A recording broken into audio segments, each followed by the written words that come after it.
Why would you give that over to the enemy? It doesn't make any sense to me, man. Why would you say that that's like how much we reverence the enemy over God? How much we give power? How much we think the devil, which was the fallen angel that got banned from heaven, has more power than God?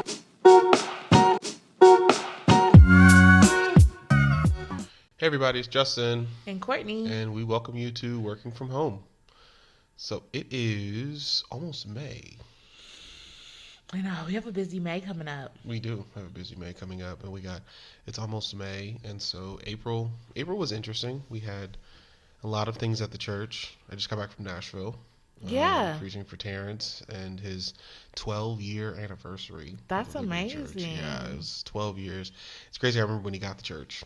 And he was called to it, and so happy for them. Had a chance to see Ellie and Tim down in Nashville, nice. Which was cool. And so that was cool. So now we got May coming up. We were 24 12 years ago. Isn't that crazy?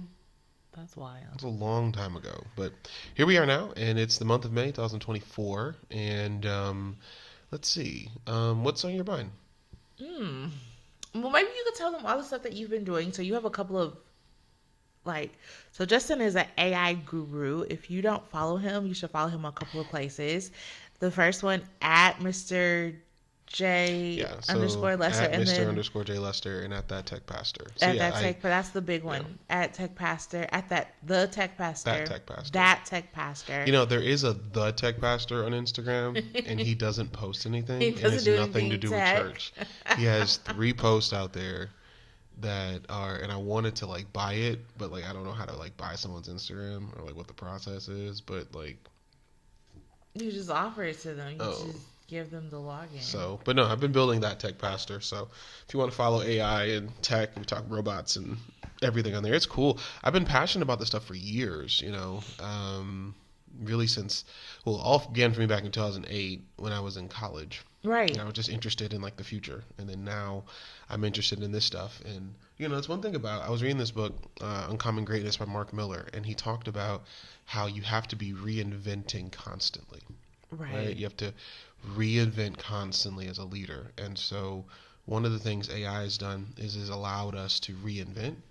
And I wrote this one particularly for churches. I try not to make it too generic, but this book I just wrote, it's coming up on your screen. This book I wrote called The Church of AI, and it talks about artificial intelligence, ethics, policies, how to use it, what it is. And my ebook online actually gives you some of my favorite AI tools, and I'm gonna put it into a Google Drive. By the time you guys get this podcast, it'd be a Google Drive of all my favorite apps because there's just so many out there. And right.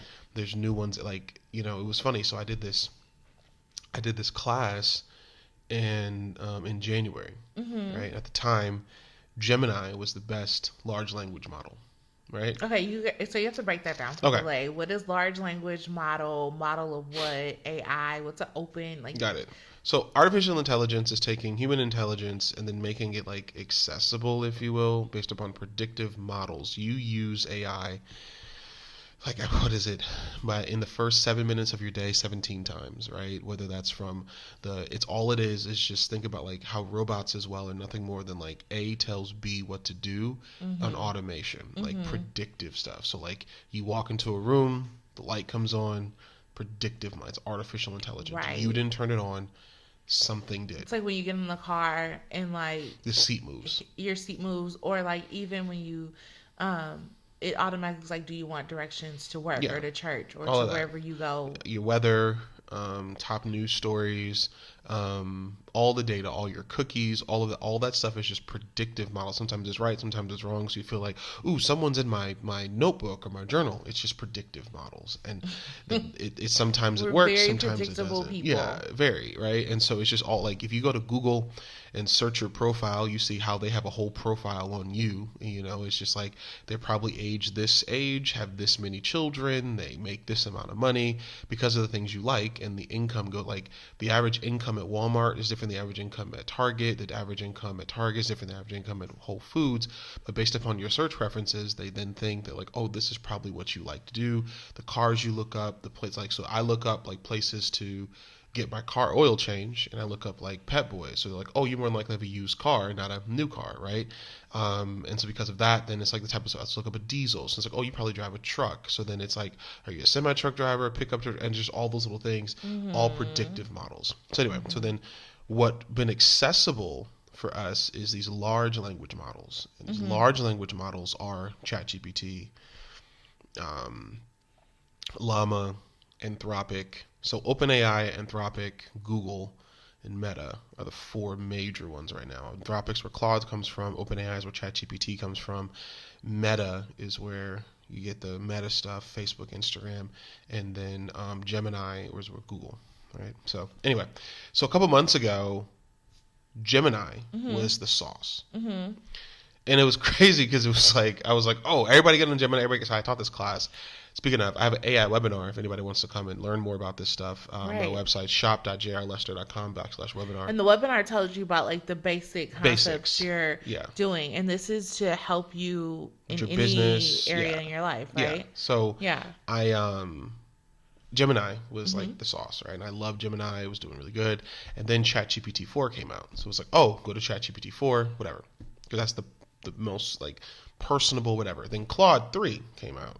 And so I taught this class earlier this month, so April, and it was about Claude 3. And then so what's funny is now Meta just released an open source Llama 3, and it is 10 times better than Claude. And then Sam Altman came out over the weekend and was like, ChatGPT 5 is going to be better than ChatGPT 4, and then ChatGPT 6 is better than ChatGPT 5, and then it's just, this stuff is moving so fast. Now, eventually there's going to be a hitting point. So right now we're at this point where, so human intelligence can only go this far.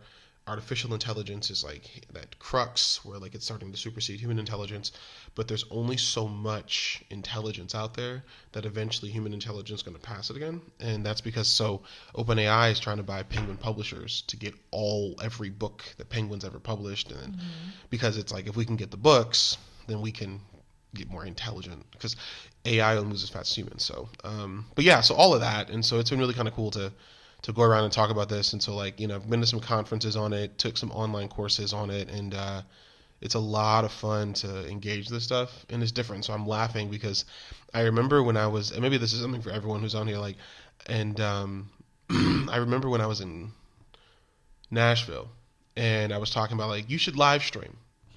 Churches should live stream. Yeah. And people would eviscerate even before the live streaming, you would say, before like church websites were a thing, like churches having a website. Yeah. You should have a website. You have a website. Oh, we don't need a website. We don't people need just that. Go, no, God gonna lead them. They don't know, and God's gonna lead them. We do like different ads and the community things, but that's it. We don't, or not even that. Like, we don't need a website. We don't need that. We got postcards. Every church needs to have a website. So you were just like, almost like John the Baptist trying to lead the way. Like, you need websites. You need websites. And then you were trying to do the difference between having a social media page versus a website. You should at least be on Facebook. You should be on all the platforms. No, we don't need that. We don't need a Facebook. We don't need social media. I mean, kicked out of conferences for doing a selfie. That's it.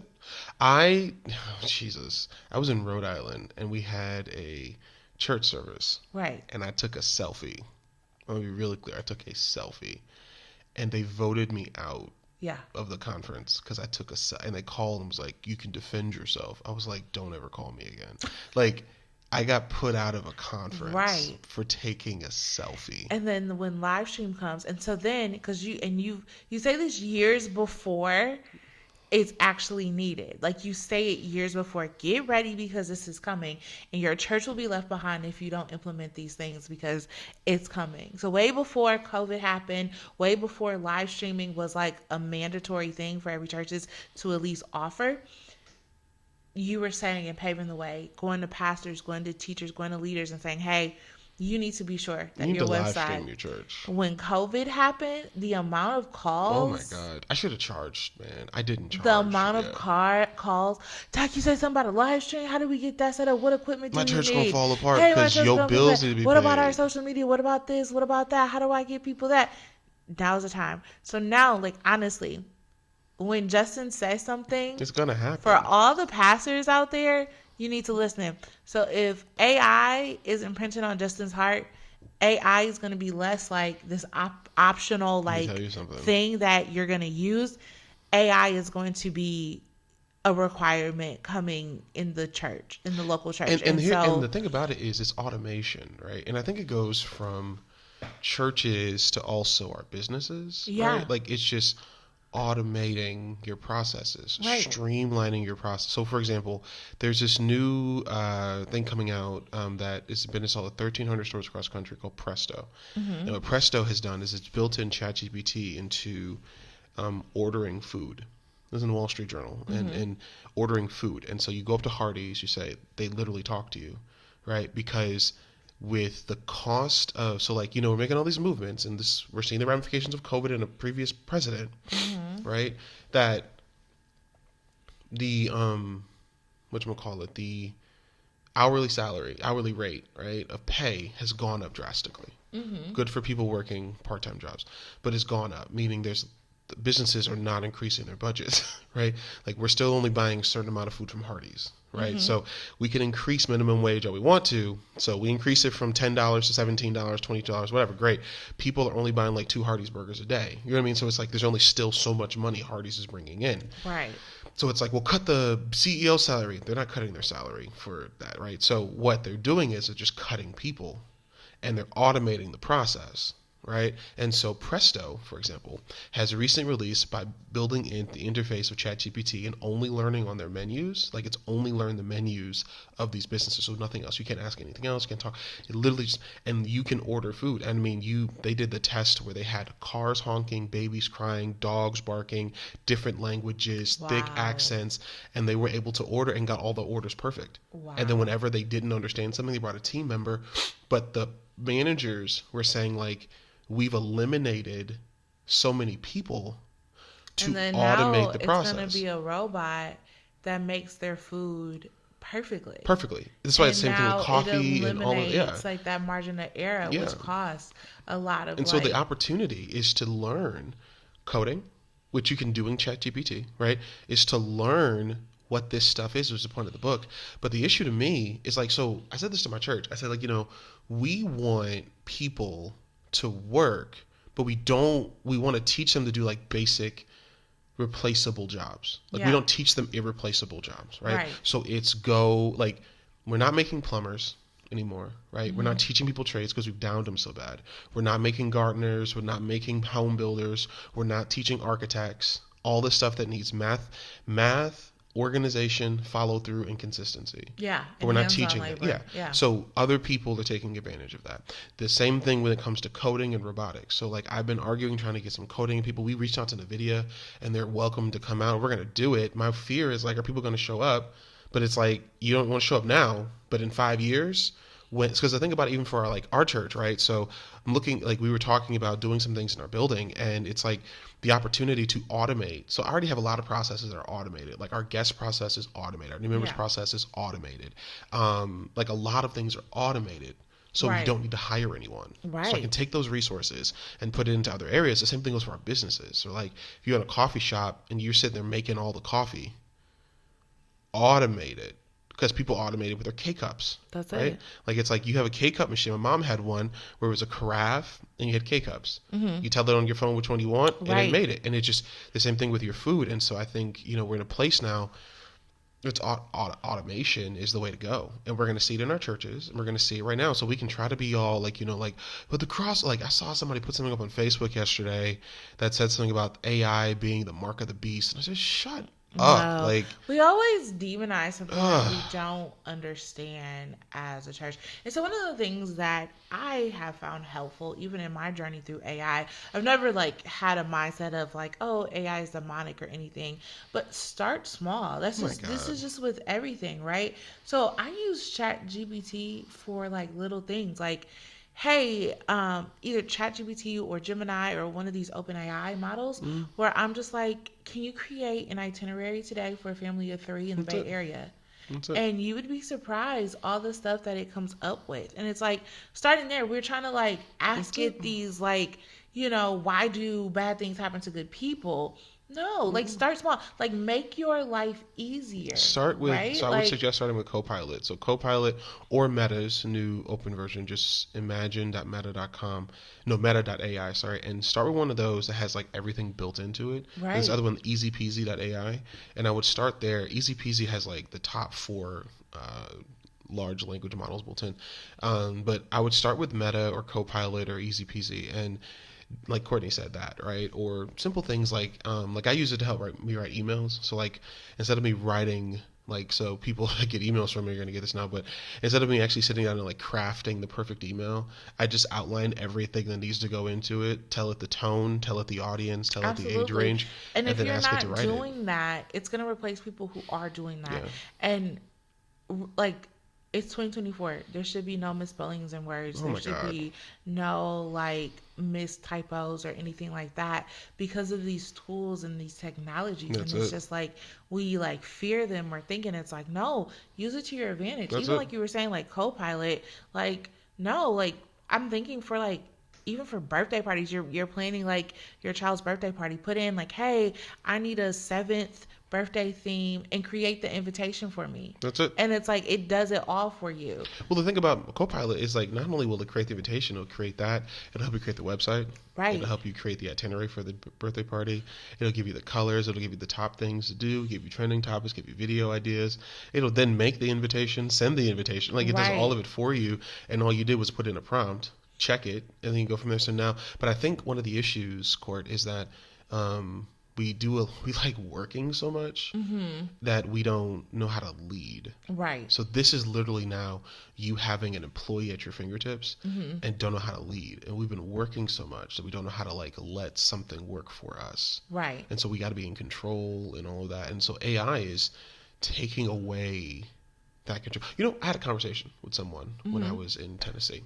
And I don't know why I'm bringing this up, but it was relationship driven. And we were talking about that lack of control, like even like in relationships, right? Now we were talking through the importance of like communication and knowing when to step up, when to step back. And I talked about this concept of like arguing well, right? Like you need to argue, but realizing you're on the same team. And I think it, to me, when I keep thinking AI and thinking through that conversation, is like the same thing. Like I'm putting the data in.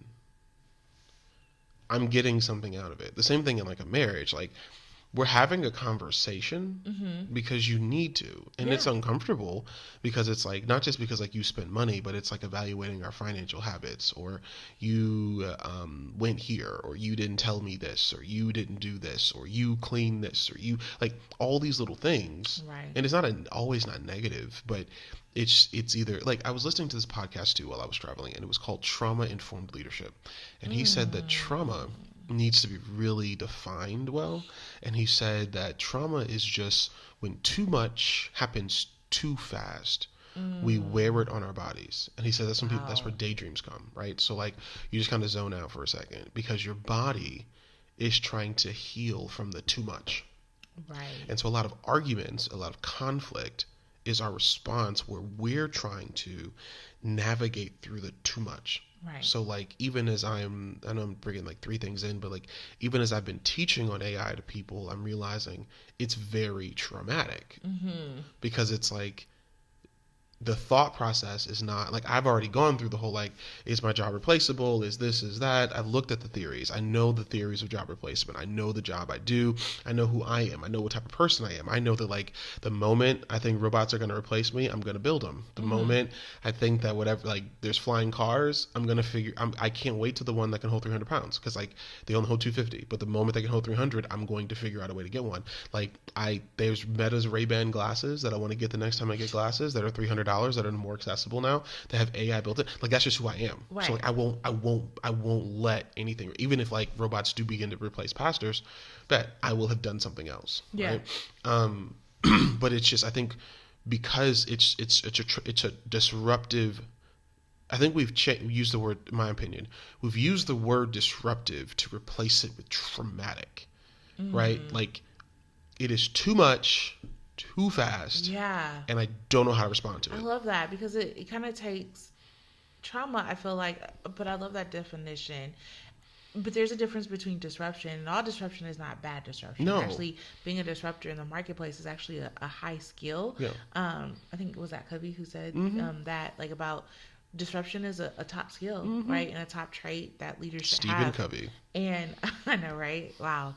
Can't believe we're talking about Stephen Covey on our podcast. Anyway, but it's we're disruptors and not everything is for bad.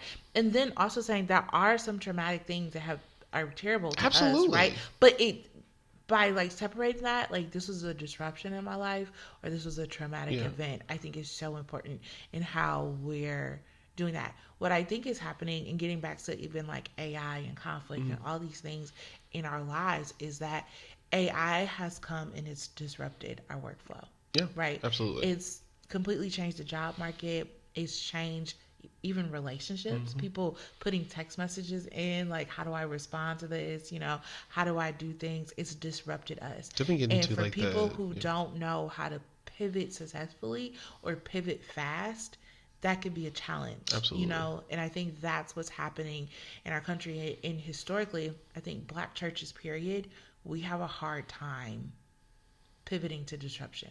I told someone this weekend, Minister Pearson, if you're listening, he and his wife are listeners of the podcast. Hey, Minister thank Pearson. you. We were talking on the way to church, and we were talking about church and disruption.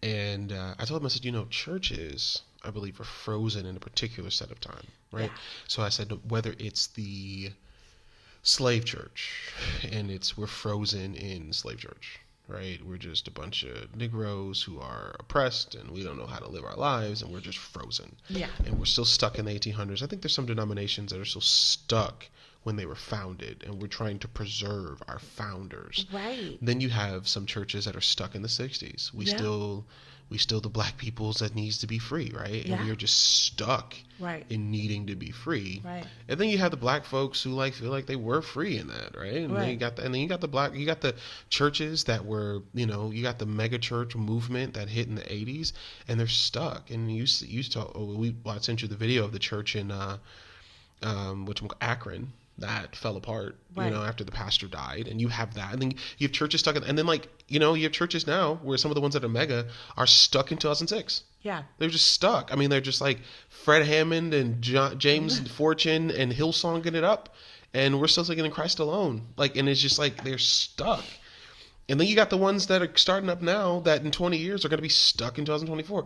We started post-COVID, and look how innovative we were because we were a movement built on tech. Like, I look at Ty Tribbett, no offense to Ty Tribbett Church, Live Orlando, and he's going to be stuck in being so forward in the park and virtual only. You can be stuck, right? And so it's like you have to be. I think this goes not just for churches, but organizations. Like, for example, like whatchamacallit, I look at, like, In-N-Out is maximized a moment in time but has evolved, right? Yeah. Whereas, like, some of these other companies have closed, right? You have to be an ever evolving organization, because without being an ever evolving organization, same thing for, like, marriages and children, like, you have to be ever evolving, because if not, I wonder, and it's almost like this really has my wheels turning, because now I'm thinking of, like, why is that, right? And while you were talking, and I'm like, you know, there's a couple of things I'm thinking as a theory in my head, is that first being almost like the conflict propelling, right? So it's like in the 60s, there's so much conflict with this just civil rights. I have to show you this Michael Che stand up. It's hilarious. Like, Michael Che is funny. He was actually funny, and he was talking about, like, do we seriously have an argument about Black Lives Mattering? He was like, mattering? It's like, No, that is funny. just mattering? He's like, what's lower than mattering? Like, what? We just That is said, funny. and he's like, people are so like, Just well, think about all lives. all lives. He's like, what? Okay, anyway, it's funny. I'll show you later. But it, like, the conflict, like, almost how conflict was absolutely necessary, like, getting back to what you were saying, to propel a lot of these churches, right? So the church we came from, you pastored there for 6 years. They were a 200-year-old church, right? And pretty much emancipation happened, and they're just like, fine, build yourself a church. Here's some money to build yourself a church. And then we burned it down. And so they built it, but it was like, because we fought so hard, because we have endured our lives in slavery Yeah. because of this is what built this like innovative monument at the time, right? This black independent church, right? Like this black church. And then like you're saying, like each like civil rights, all that, like it was because of the conflict. Yeah. We can have a big church too as a black body, or like each year because of COVID or because of the resistance against traditional black spaces, then we have these modern like tech cool spaces. All these things, it's because of that tension, right? That conflict, which led to that. But somewhere along the way in the generations, I don't know what it is, and this is kind of sometimes what I go back and forth with too as a parent and as a child, because we're fighting the fight trying to like provide our child with like, we don't want you to have to go through this, right? We were talking about like Good Friday. We don't want you to have to sit through multiple 3-hour services, right?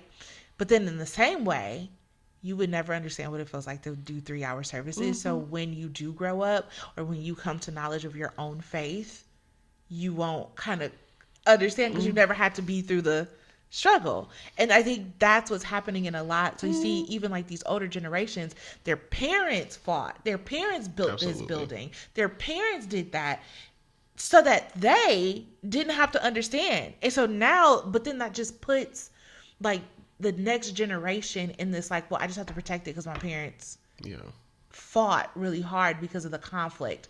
But I mean, I don't have the conflict and it works for me. So what's the disruption? Instead of us being like, let's just constantly evolve. And I think you and I are both alike within that, in terms of constantly evolving. I used to be a big proponent of unlearn, relearn, and learn something new. Yeah. Even as of like January. Right? Yeah. And so in researching for my work, Church of AI, right, there's this new concept called, well, it's not new, it's old, but it's new to me. I think it's actually something from Singay. But it's wow. Yeah. Fifth Discipline. Fifth Discipline. Book. Yeah. But they talked about reskilling and upskilling. Right. And so I was so big on like unlearn, learn something new. Right. Unlearn, relearn, learn something new. But then they suggested this concept of reskilling and upskilling. So like cementing your skill sets and then being willing to upskill those skill sets. And then letting whatever does not fit in the upskilling to just fall off. So instead of like, some things don't need to be maintained, right? And I think what you're getting to is like, so even when it comes to like relationships, like we're trying to have the relationship our parents did or didn't have. We're trying to be the parents that we think we did or didn't get. We're trying to be the leaders that we did or didn't. Like I've done that even for me personally. Like I'm trying to be the best parts of my favorite leaders and eliminate the worst parts of my least favorite leaders, right? And what you realize is you never become a leader. You just become a conglomerate of best practices or worst practices, right? It's the same thing in like marriage. So like it's like, oh, I'm trying not to be my parents, but I'm trying to be what I see on TV. And in the meantime, you never become what your spouse needs. You're trying to be not true. So then when Bill Cosby falls, we don't know how to be dads or husbands because we were trying to be Huxtable, right? When old boy from the Family Matters dies, we don't know what to do because is he still alive? Oh, he died. He died. We don't know what to do because it's like dad died, and now we're losing our minds. No, because we don't know who we are. And I think all of this gets to AI, like all these new technologies are to assist us into being who we are. It's to accelerate it and cement it. The same thing with the local church. Yeah. The local church is to assist you into being who you are. Yeah. And one of the issues, I believe, is that we do a really good job of trying to be who we don't want to be. So we're trying to be the church member, because like we're trying to be the church member that our mother won't complain about. Yeah. We're trying to be the church member that our mother loved. Right. Instead of actually just being the church member that God has called me to be. The Christian, not the church member. The Christian God's called me to be. Realizing that sometimes being the Christian God's called you to be is no longer at the church you're at. Right? And it's just all those different types of things that play in it. And so I think it's just, we're in this really interesting space where, yes, so to get to your point, absolutely. We fight everything because we feel, I believe, that everything is worth losing And so we're comfortable losing. That's why it used to be 50% of, like, the most recent statistic I read on marriage score, it was 48%. It's 56%. Like, we're getting close to 60% of marriages Is that black ending in or divorce. just In general. Like, black marriages, I don't know where that is right now. But we're getting close to 60. Like, it's going up. COVID didn't help, but we're going up. Yeah. But it's like, because we're not trying to be the spouse or the leader. And we're not trying to disrupt. No. And that's the and then thing. So when AI is misused, because I don't know who I am, then I'm going to, I didn't cut you off, but like, now you got virtual dating, you got humanoid robots that you can shut on and shut off. You're telling people what you want from them. So now you're just using people, and now you're using robots. So now I don't need to use people. I can just use a robot. You know what I mean? You got these, everybody's got it. Well, we got a podcast, but everybody's got a podcast. Did you hear? We got a podcast. Yeah, everybody's got a podcast, and everybody's opinions out there doesn't Did I mean hear it's about right. No, did you hear about Joe Rogan? Right? Joe Rogan said, so one, you got Mark Driscoll calling women penis homes. Oh, God. And then you have Joe Rogan coming out, and what did he say? I read it this morning. Is that pastor? No, Joe Rogan's this. So Andrew Tate. Andrew Tate. He is this. I saw it on Threads. He is this podcaster that young boys listen to. Right? Like, I'm trying to keep like Camden from ever seeing this guy, but teenage boys listen to this guy, and college boys now listen to him. And he's like, I don't think he's conservative or progressive. He's just a chauvinist. Insert really bad word here, right? So he said, why would you? He said men who have sex are gay, no matter what. Like, no matter what. He said, why do you want to feel good? He said, so just freeze your sperm and just inseminate it in someone. So now boys are going around like, oh, cool, I'm not abstinent. I'm just so afraid of being gay because having sex, according to Andrew Tate, is gay. And it's like, nothing has proven this. Nothing has shown this. Nothing is given. But now we're taking that as data. And we're living our lives off of some random dude's opinion. It's the same thing with a guy who was eating. He was like, I eat raw liver every day. Come to find out, that dude never ate the liver raw. But right? all the people who probably took after his advice and got sick and died. Got sick. You know what I'm saying? So it's like, because we're taking. But that's what the enemy does, right? Absolutely. Like, he distracts us with this tool. And I like to say this, like, there is nothing that is a surprise to God at all, man. And I think so many times we think, and that's the arrogance of ourselves, we think that we're ahead of God in some way. That AI is a memory to God, right? He's like, they just got to artificial intelligence. Listen. It's like, okay, cool. Keep up. Let's go. Like, okay, what's next? Because God is so far in the future. And so many times we think that, no, we're ahead of ourselves as people. Nothing is a surprise to God. Do you think God is like, oh, well, my gospel can't go forth because, AI now and the devil reigns through AI? No. The mark of the beast. Why do we give the enemy that much credit? Why on earth would you take something so powerful and give that to the enemy? Why would you do that? I say that all the time about Beyonce. Like, her work ethic is wild. The way she has the ability, she literally impacts entire cities when she travels. Mm-hmm. She is the number one employer sometimes when she travels to the city. The number one employer in major cities. Why would you give that over to the enemy? It doesn't make any sense to me, man. Why would you say that that's, like, how much we reverence the enemy over God? How much we give power, how much we think the devil, which was the fallen angel that got banned from heaven, has more power than God. All the great things that in our, it has to be the devil, it has to be the enemy, it has to be wicked, it has to be this, it has to be that. Because no, you don't understand it. And if you don't understand it, that should be case in point right there, that it's probably from God. Mm-hmm. Because you don't understand it. And I think, and his ways are not our ways. His ways are not our ways. And so I guess our takeaway is like, be disrupted, right? Having a skill, and I work with people all the time looking for careers, looking for jobs. And you might be asking yourself, what is my value add? How can I value? People who are able to be disruptive in the marketplace and be a disruptor will always be more valuable than people who cannot and pivot and adjust quickly. I think it's And also so, naming, like you said earlier, you have to name the difference between trauma and disruption. right, I think we have grown adults with childlike minds yeah, because we haven't named the trauma. And you can't blame everything on your mother. You can't right, blame, like, you can't blame everything on your father. You right, can't blame everything on high school. Like, I joke all the time, but then eventually I had to get over it. Like, I was in the president of key clubs. I didn't like this one person, so I'm never gonna run for something. And it's like, you gotta, not stuff. I'm saying get over it, but like, what happened? What went on? You lived through it. What did you learn from it? yeah, Okay, that's painful. It is what it is. For you at that moment, it was horrible. yeah, You can sit here 20 years later and continue to. So it was traumatic. It was too much, too fast at one moment. Name the trauma. But then, as you said, differentiate that from disruption.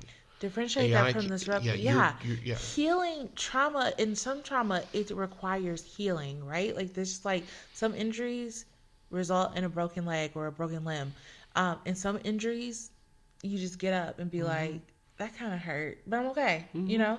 And I think kind of knowing that difference, what needs healing and what is just pivoting and being disruptive. And so I think that's the number one takeaway. And I think in a lot of places that we've come to know, you and I are alike in this a lot. We're both disruptors. We're both disruptors. So everywhere we go, we're probably going to disrupt your system. Not in a bad way, No. not in a way, but as a way to see like The goal is sustainability. sustainability. Like, I want the hardest and thing to get for to me, places we've never been before. Yeah, the hardest thing for me that I still wrestle with it sometimes are the ministries or places we left that the things we started didn't sustain. That pains me. And so I've worked really hard to get to a place now where it's like you have to tear it apart for it not to work. Like, if I'm not here, you gotta be intentional to tear it apart for it not to work. Yeah. And I've seen that, right? Where it's like okay, we're dismantling this aggressively because we didn't like you got to be intentional, because like I've seen it where it's like, man, that's some amazing stuff, and it's the goal of disruption is sustainability, right? And that's even like with Jesus. Like, Jesus was like, I'm not staying here. Bye. Jesus was the master Disruptor. I'm not He staying didn't here. come to like disruption does not mean destroyer. No. Disruption means, wow, I'm taking a system that was and I'm disrupting it so that we can get to better. Yeah. So that we can get to sustainable. Jesus says, I have come so that I can give you life, not just regular life, but life more abundantly. That's it. And that is like the ultimate goal, how Jesus like disrupt the system. That's why you see in all the miracles, it's a conflict, and it looks an old system directly in the face and say, Why? why can't I heal on Sunday or on Sabbath, whatever Sabbath day was? Why can't I heal in the temple? Why can't I do this? Why are you exchanging money? Why are you robbing people in the temple marketplace? What is happening? Like, this disruption. Why can't I touch women? Why can't I touch a woman that's bleeding? Why? And then it gets to our world today where it's just like, why can't we Use combine? Well, why can't we buy flight and hotels? Yeah. Kayak, multi-billion-dollar company. Why can't you share what you're doing with your friends? Meta, multi-billion-dollar company. Right. Why can't you give regular status updates? Threads, Twitter, multi-billion-dollar company. And why? Why can't we have a bookstore online? Amazon. Yeah, people were weird with Amazon at first. Now Of course. Now we're making money on Amazon, multi-billion-dollar company. It's just ask the why question. The why question. Why can't and you do asking that? yourself, and even like giving it back to the greater point, which is why I think you should keep the book up right here, The Church of AI. Why can't you use AI? Yeah, why can't you? Why can't you use it as a part of your business? And if you aren't, I'm telling you right now, AI does not replace jobs, but like you say all the time, AI replaces the people who aren't using AI. And you have to always understand what is your unique value add and what are you adding to wherever that you are, whether you're an entrepreneur, whether you ask, what is the why question? Why can't we do what? Exactly. What is that crazy thing in your head that's just like, well, we just don't normally do it like that. And why can't we? Exactly. Because we ask ourselves that every day. Why can't we do church like this? Yeah. Why you can't wear this at church? Why you can't talk about this in church? How come we can't sit there? Why they can't sit there? How come they can't park there? How come they can't do that? Always asking those questions. And you realize that it's never rooted in anything. It's always rooted in our fear. That's it. And so I hope that today, this was a really good one. This was a lot. So please, please, please, you have a webinar coming up. When is the webinar? May 16th is our webinar. So I have an AI webinar. The link is in the show notes. If you want to sign up for it, it's $15. It'll be a time where I get a chance for an hour or so to talk directly to you about background artificial intelligence and then what it is, and give you about 7 apps to go through to help your business. We're going to go through apps from logo making, website building, writing emails, writing books, all of that type of stuff. Beyond there, I also offer online a masterclass, which is $149, sorry. And the masterclass actually takes you through everything that I talk about. And so the masterclass is about 6 hours worth of content. You get about 10 different worksheets in the masterclass. You also get one session with me. So if you're a business owner, a pastor, a leader, whatever, you get a chance to I'll sit down and actually look at what you have and look at ways we can automate it and streamline a lot of the things you do. And then if you just want to read it, if you like a good read, and I'm currently working on the audiobook, I got to finish that. But if you want a good read, The Church of AI is just shop.jrlester.com, and it'll take you to my bookstore, or Amazon. You just search Church AI. And if you have Kindle Unlimited, you can just download it for nothing on Kindle Unlimited, part of your library in Kindle, and you can read it there as well. So please take a look, please listen and engage with it. Love to get your feedback on it. And if you do it on Amazon, please leave a review on Amazon. That helps get the word out. So if you do purchase it on Amazon, please leave a review on Amazon as well. So it's just, to me, this stuff is fun and it's engaging. And my whole thing is, we're going to share it now. And honestly, I laugh because I feel like what's going to happen, like happened before, is I'm going to talk about this stuff. It's going to be like, oh, whatever. It's going to pop. And then I'll get help about this. There's going to be some type of shift in our society. And I'm going to be on the robots, and we're going to be on to building robots. And so don't be behind the 8 ball. Do not be behind. Get it ahead. Think ahead. Be sustainable. If you don't think it I'm guaranteeing you're going to learn a lot from it, and you're going to get a lot from it that's going to help everything. And just to tell you, so these are just hardcore facts. How many, because of our automation, through the power of AI, we're at over 280 guests in 6 months. 280 guests, and from March 1st we had 79 new members. Well, I don't know what it is now because I haven't seen the most recent data. But from data. 1 month, but for a month we had 79 new members, just because we have figured automated out Facebook ads, the way. Follow-up. Don't give it all. Go to the masterclass. And so automation, the power of AI. Use it for the advantage and for the glory of God. Guarantee Jesus is already there in it. So he's not surprised by it. Thank you guys for joining us today. I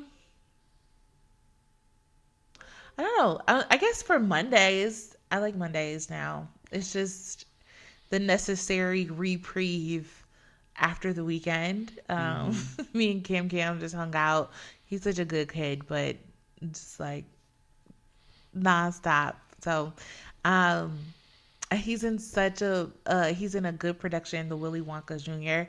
at his school. They were actually at the theater at Napa Valley College, and it was just so cute just to see them to just how they've practiced, and they created the whole set themselves as a part of their arts curriculum. And I think arts are so important. So just for Mondays, absolutely. I think is my unpaid advertisement.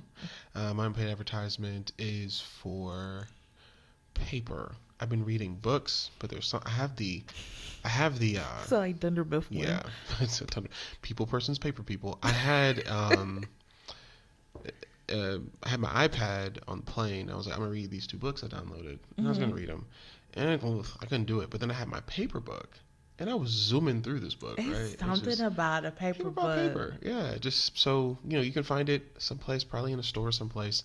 Something about paper. It's so funny. In my book club, I have a book club, and I brought the paper book from the library to the thing, and they're like, a paper book? What is that? You actually read it? Listen. You read the book? And I was like, yes, I read the book for the book club. And they're like, you didn't get like Kindle or anything? And I was like, no. They're like, Audible? I have reading is still right. Yeah, Reading is still holy. There's something about getting a book, underlining it, and getting to that last page. And I'll say this last thing. Richie Norton, in his book, Anti-Time Manager, I'll never forget this quote. He said, don't read this entire book and not apply what you read. The worst thing you can do to me as an author is to have read what I gave you and not do something with it. So hopefully you guys didn't get to all the way to the end of the podcast and don't do something what we tell you. So go disrupt, go have some fun, and check out the AI webinar, check out the book, and we'll see you guys in a week. Bless you.